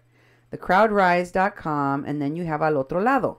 Al Otro Lado. So who are they promoting? Let's be clear who they're promoting. The lawyers group, who I showed you, just started their organization 4 years ago, according to the founder herself, right? That is working with all these Standing Rock phonies. According to her, she never did any immigration work before, didn't know anything about asylum law. And I'm presuming that the other two lawyers that she started the organization with don't either. They're teaching people crash courses on asylum and immigration law. And those people, including volunteers who are non-attorneys, like Lolly B and Jake Lee, are running around misinforming people in the caravan. It's super easy to get asylum, and it's your right. It's your right. You can go into the country illegally, and you can request asylum once you set foot on American soil. Go do it. Jump over the wall. In fact, here, let me give you a push. Let me give you a push. Lily Sinclair, Doug McLean, Brendan Tucker, Evan Duke. The authorities are onto you. Myron Dewey, they know what you're doing. They know you're helping people cross into the United States illegally. And that's why the Mexican authorities, because the Homeland Security put out an alert on these lawyers from Al Otro Lado, had one of them stopped at the border and they were not permitted entry into Mexico, and another detained, interrogated, held for questioning, interrogated for, according to her, 7 hours, I believe, separated from her child, and then deported, summarily deported. When she returned, she was crying these big fat tears all over the media. How dare they? I am a human rights, blah, blah. Some people in Mexico see it differently, what you're doing. I've talked to immigration attorneys that I work with here. They do not approve of people that are not specialized in this area of the law doing what these folks are doing. I've never, in all of the years that I've been a paralegal, found any attorney that goes, I think I'll just do a different kind of law today. That's why they have to have continuing learning education courses every year to keep them up to date on all of the things that go on in their specialty of law so that they don't get sued for malpractice, so that they continue to be licensed. These people are winging it, and then you're doing that in another country? Yeah. I mean, how is that even ethical? How is this legal? Well, apparently Mexican authorities don't think it is. That's why they deported these people. And who's promoting them? Winnie Wong. In this thread, I'm showing you the people for Bernie Sanders, lady. These are the people they are promoting for you to give money to. The very people I have showed you are exploiting the caravan, lying to people, misrepresenting the law, misrepresenting one of the most difficult types of law that is out there, which is immigration law, al otro lado. And where does that crowd rise go to? I'll show you in a minute. Let me get there. Is there other links? There's al otro lado again and the crowd rise again. So, no. So now let's go to the next slide. And the next slide is the volunteer page. So how do you... is that right, Duke? Excuse me. I have something in my eye, and my eye is all blurry right now, so okay. I can't read the words on my sheet. This is C9. This is C9. C9. Where am I? This is the attorney. Okay. Al otro lado. I'm sorry. Gotcha. Al otro lado medical legal aid. Yep, that's the right one. So one of the links in one of these posts that is supported by these folks telling you where you're supposed to give money to. Okay. It comes to this page. Well, this is one of the things that they're raising the money for. Mm-hmm. And it is, and I thought, what? This is a lawyers group that is advising the migrants on their asylum cases, right? Mm-hmm. What are they raising money for a medic for? I'll give you my theories in a minute. It says your donations to Al Otro Lado go directly to serving indigent deportees, migrants, and refugees in Tijuana and Los Angeles. Here are some of the ways your donations may be used. Our medical legal project. Excuse me. Can you read that? I can't see. Not really. But, our medical legal project may use your $500 donation. You on the screen then. When you read. Yeah, hard to get to. Thank you. Let's see. Our medical legal project may use your $500 donation to help 5 individuals/families connect with free legal social services, or $80,000 worth of donations to pay 1 full-time attorney to help dozens of clients. Our medical legal project and how your donation will be used. Whoa, those are some steep prices for donations. Our Border Rights Project may use your $500 donation to provide individual legal orientation for 5 detained asylum seekers, or your $5,000 donation to pay for 1 refugee clinic, providing legal orientation for up to 50 refugee families. And there's a link about the Border Rights Project and how your donation will be used. Our deportee program may use $40,000 of donations to pay 1 full-time legal assistant, drastically increasing the program capacity, or $80,000 to pay 1 full-time attorney to help deportees return to the U.S. legally. Click here to read about our deportee program and how your donation will be used. We are a 501c3 nonprofit organization, meaning your contributions are tax deductible and do not represent payment for goods or services received. We'll never sell, trade, or publish a donor's personal information. Okay, so here are the links. The same links are in this other post I'm going to show you for support, okay? This one is posted by a guy named Armando Carmona. That go to 3 different places. One of them is the attorney response. Yep. That goes to Al Otro Lado page, the one that we were just looking at. Okay. Okay.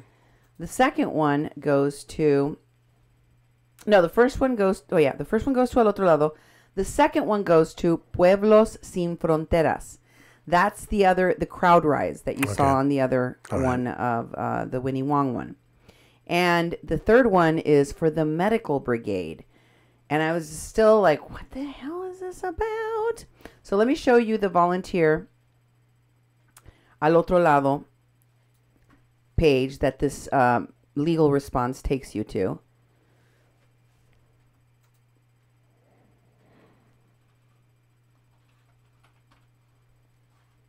So if you see there, the highlighted text is very interesting to me.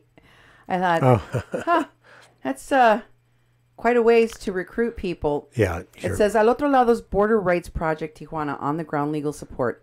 This form is for attorneys, law students, and others who are able to travel to Tijuana and provide support in response to the large number of asylum seekers in Tijuana. We're asking that individuals make long-term commitments of at least a week at a time. First priority is to ensure that we provide the most accurate, up-to-date legal information about U.S. asylum process and that we focus those efforts on individuals who will be called next to seek asylum in the U.S. We're conducting daily pro se asylum workshops. Sure. Do you know what pro se means? Represent yourself. Oh.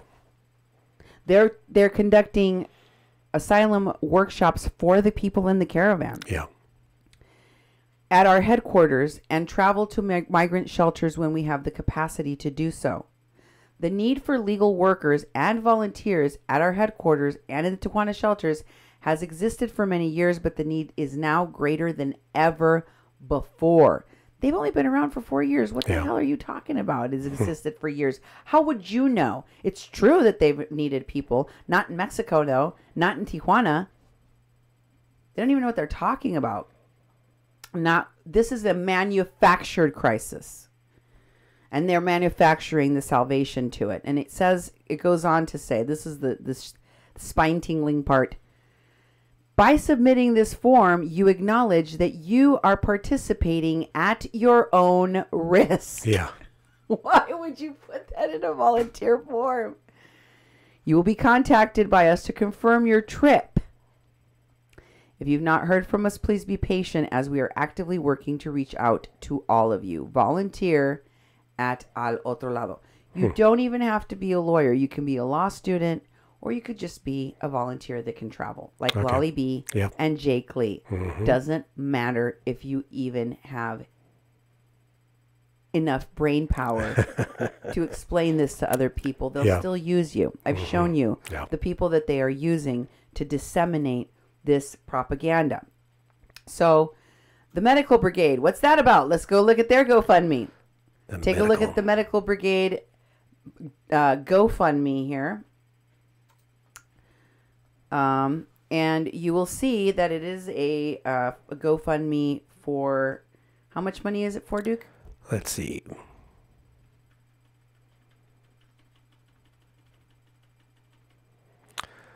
$30,000. They've raised $10,739. Wow. And if you scroll down, what does it say? Who's raising the medical brigade from LA for refugees? Yeah. What is that? Don't know. I don't know. I tried to find a page on Facebook for them. I don't think they have one. Now scroll over and see what their mission is. What are they talking about to raise this money? What does it say? Please help Central American asylum seekers at the Tijuana border. Yep. And he's got a video that's no longer available. And then it says, on behalf of the following organizations, Physicians for Social Responsibility. There we go. Let's go back down here. Please read that for me. Yeah, I'm trying to find it on the screen again. Physicians for Medical Brigade. Yeah, there you go. This one. Okay. Yeah. Make it a little bit bigger so I can read. On behalf of the following organizations, Physicians for Social Responsibility, LA, Arbor, UCLA Family Medicine Residents, Alliance and Mentorship, MIMentor.org, CareSend LA Medical Students, from UCLA and UCI and other allies of Central American asylum seekers, we would like to ask you for monetary donations. Groups of healthcare professionals and volunteers are coordinating multiple trips to Tijuana, Mexico, to provide much-needed medical assistance and basic supplies because of restrictions preventing the transport of these items in bulk. We're kindly asking for monetary donations to buy these supplies in Tijuana. Your contribution will help cover the expenses of the following items: medications, Tylenol, Motrin, naproxen, Benadryl, multivitamins, adult, child, prenatal, iron supplements, inhalers, antacids, Tums, Liquid formula for ranitidine, Pedialyte. Yep. Keep going down. Yep. Liquid for meds. Antibiotics. Amoxicillin, blah, blah, blah. Emollients, Vaseline. Benadryl. Benadryl. Topical antibiotics. Yep. Mm-hmm. Topical antifungals. Mm-hmm. Medical supplies. Medical gloves. supplies. Keep going. Mask, hand sanitizers, Pregnancy. gauze, urine medical drip. testing. Urine dip. Sunblock, hemoculture. Toiletries.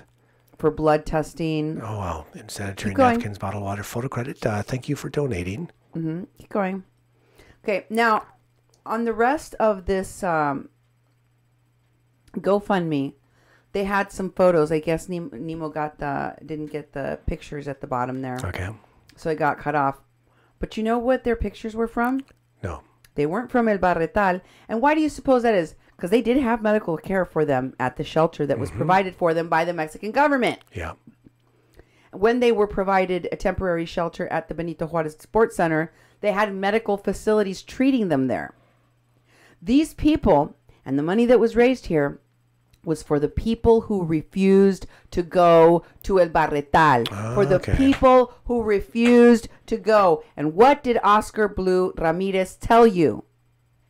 The people that refused to go, the people that stayed in the street, the people that stayed out front of the Center Deportivo already had an arrangement with the coyotes. They already crossed drugs or some other contraband into Mexico, or were going to do so into the United States, so that they could get illegal passage into the U.S.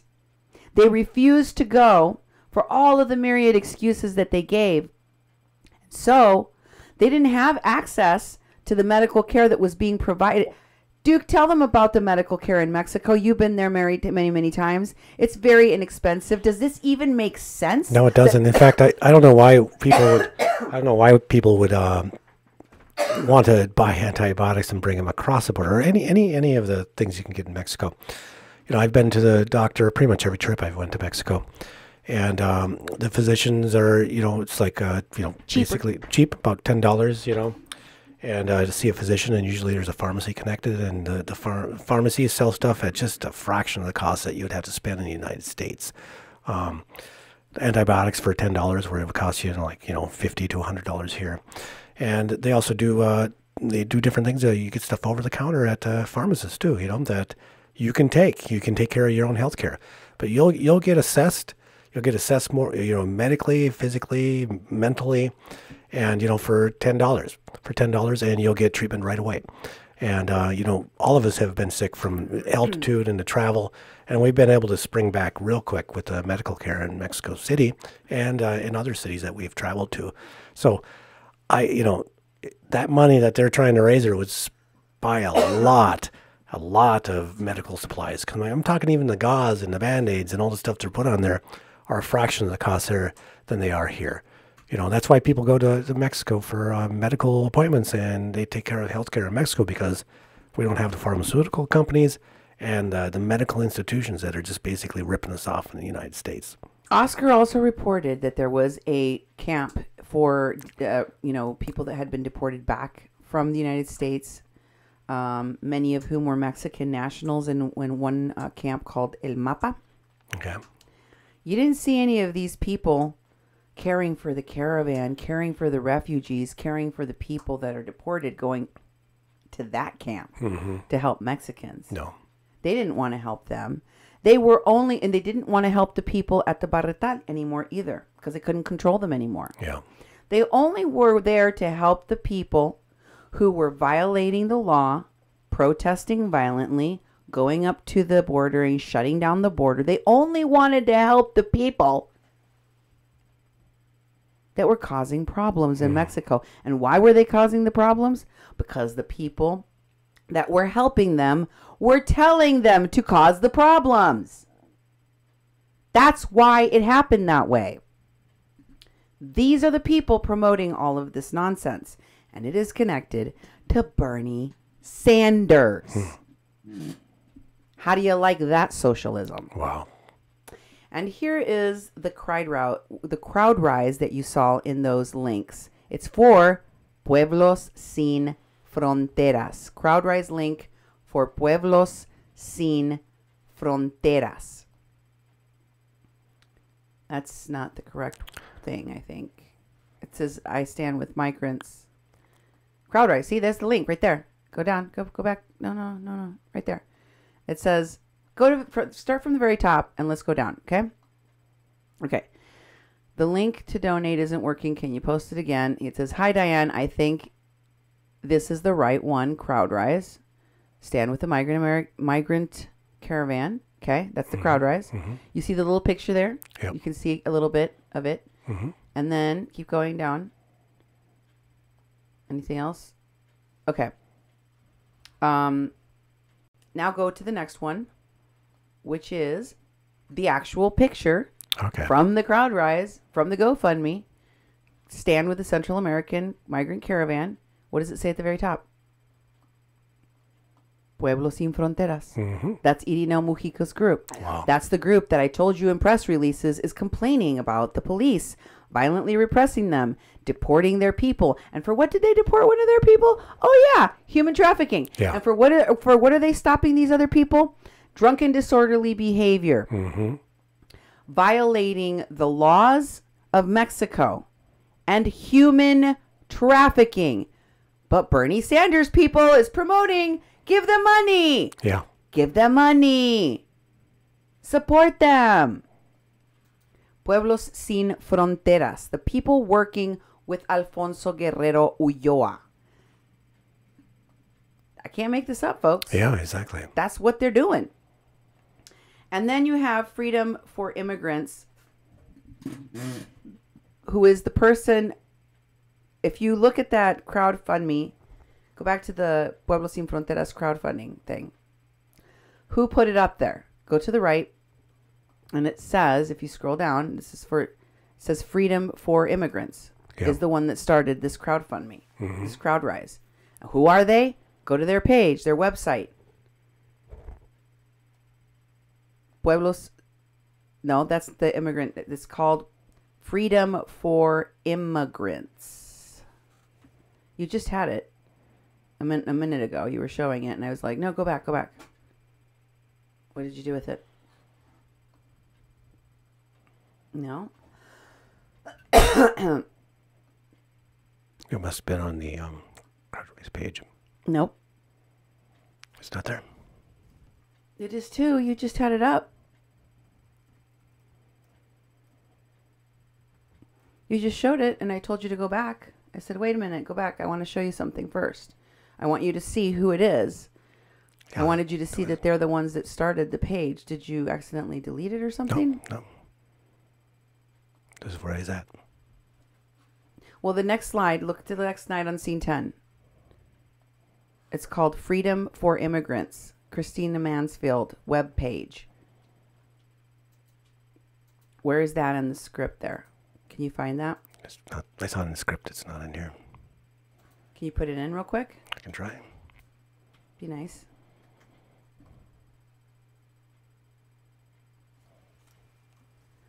So I'm going to read it to you.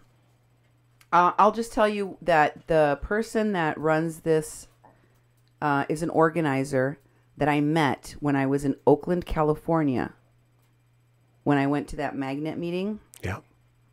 Her name is Christina Mansfield. Their group used to be called Civic, but the company, the for-profit prison company, Core Civic's name is so close to their own name that they changed it recently to Freedom for Immigrants. I interviewed them when they were doing work around going and visiting people in detention facilities recently. Never did I think that these women, Christina Fiallo and Christina Mansfield, working with this organization that they just founded. And I remember I told the people a story about, I don't know if I told the story on my show, but I'll tell it real quick.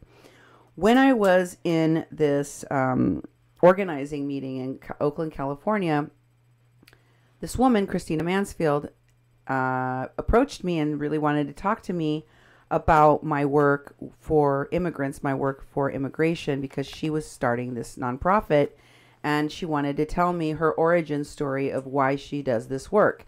Obviously, I do this work because I'm a Mexican crossing lines. I translate. I've always translated since I was young. I was trained by Immigration and Naturalization Services when I worked for a referral service in Iowa called the Muscatine Center for Strategic Action on how to help people file their claims for citizenship, for sponsorship of their family members, etc. So I've literally been doing this since I was a teenager in high school. I've literally been working with immigrants and people that are trying to become citizens or get their work visas. I've traveled to their appointments with them, to their citizenships appointments. In fact, I'm going to be translating at a citizenship ceremony in a few days here on the 25th. Probably won't be doing a show that day. I still do translating in detention facilities for immigration attorneys, and I help people with their appointments, with ICE, with a bunch of stuff, and we've helped get people out of detention facilities and sponsored them and taken care of their families for years. These are things I have done my entire life. So this woman comes up to me, Christina Mansfield, and she's like, hey, I'm going to be starting to do this. Here's my origin story. Turns out, she told me, her mom had a kid with a Mexican, and her family was super, super racist. And so she gave it away in adoption. Wow. And she never knew she had a brother. And she never knew her mother's horrible secret. So she grew up all messed up about it. And one day, she decided she was going to try and confront her mom and get her family back together and have a relationship with the brother. That was the weird story she told me about her origin and how she got involved in helping immigrants. Yeah, it's really, I mean, yeah, it's kind of like Mark Lane's weird story about how he was a seafood restaurant owner. And he was pro-immigrants at his seafood restaurant, and people who are racist in this world started to attack him. And that's his origin story for why he started helping refugees. And they're so bizarre. It's almost like they're made up, I think. I don't know. Maybe I'm crazy. But yeah, I was shocked to see that this was the person that was doing the crowd rise for this organization working with the terrorist, and who we know has people amongst its leadership that are trafficking human beings.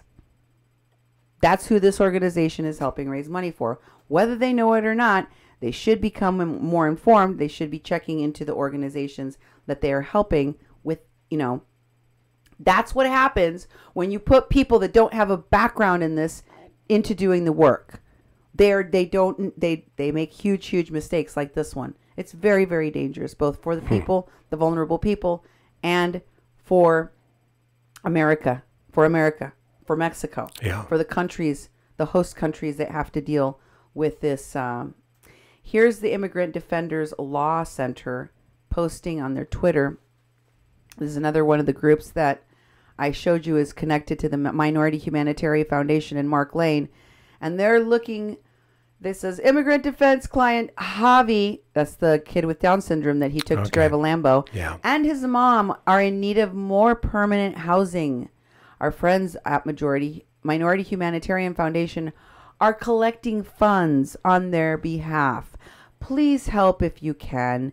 And of course, they're connected to all of these Hollywood figures with millions and millions of dollars, and the Nexus people that are billionaires, literally billionaires, But they can't be bothered to pay for any of the crazy crisis that they have literally brought to America's door.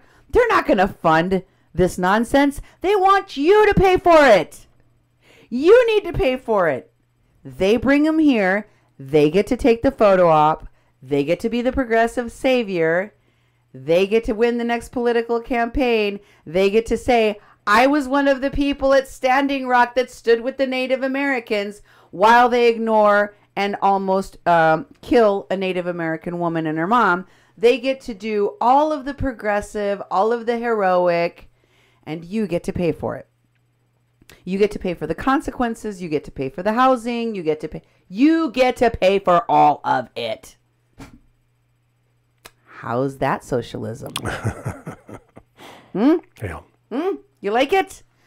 And Alyssa Milano is also part of their web page. This is from the Immigrant Defenders Instagram. There she is again. What a coinkydink, huh? Yeah. Isn't that neat how that happens? She just shows up at all the places that are frequented by these progressive frauds. And here is a post from Minority Humanitarian Foundation saying, I got to spend 2 days yesterday sharing our work with these two actresses. He's talking about looking forward to future collaborations. And it's from the Guardians of the Galaxy and the Aquaman actresses. You see that Zoe Saldana and the other woman, Heard is her last name. I can't remember. But just remember the power, the wealth, the politics, the people that are behind this. What they get to take away. How they get to pat themselves on the back at your expense, literally. Thanks for tuning in to another show here on A Mexican Crossing Lines with your host, Cindy Gomez-Schempp. And Duke Gomez-Schempp. You've been listening to KPPPLP, Fargo Moorhead, where we are adding local color to your airwaves. Yes. Thank you for listening, and good night.